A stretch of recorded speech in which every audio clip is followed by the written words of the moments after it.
রতনের হাত থেকে পড়ে যাওয়া হ্যারিকেনের কাঁচ ভেঙে নৌকার পাটাতনে কেরোসিন ছড়িয়ে পড়েছে।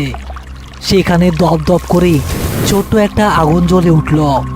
সেই লালচে আলোয় লাশের বিকৃত মুখটা আরও ভয়ঙ্কর দেখাচ্ছে।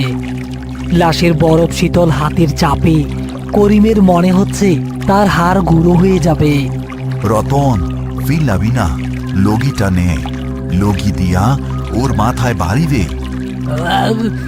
উস্তাদ গো, আমি পারুম না। ও চোখ দেখছেন, ও তো মানুষ না, ও তো রাক্ষস। আমারে মাফ করে দেন উস্তাদ, আমি লাভ দিয়া সাঁতরাইয়া চলে যাবো। চুপ কর হারামজাদা। এই রাইতে সাঁতরাইলে এই জলের ভুত্তর পা চাইপা ধইরা পাতালপুরিতে নিয়ে যাইব।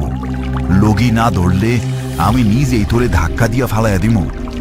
রতন ভয়ে চোখ বন্ধ করে বাঁশের লগিটা হাতে নিল এবং আন্দাজে একটা বাড়ি মারল। কিন্তু বাড়িটা লাশের মাথায় না লেগে করিমের কাঁধের কাছে লাগলো। আহ, আরে গাধা, আমারে মারতাছস কেন? সাইডা দে, তোর কিচ্ছু করতে হইব না।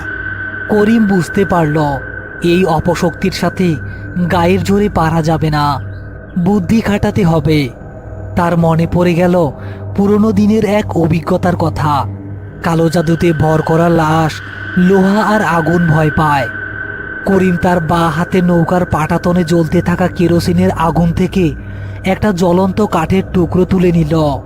তুই জ্যান্ত না মরা আমি জানি না, তয় করিমের হাত ধইরা এই জীবনে কেউ পার পায় নাই। নে, খাই যা। করিম জ্বলন্ত কাঠের টুকরোটা লাশের সেই লাল চোখের দিকে চেপে ধরল। আগুন লাগার সাথে সাথেই জলের ওপর ছ্যাঁত করে একটা বিকট শব্দ হলো।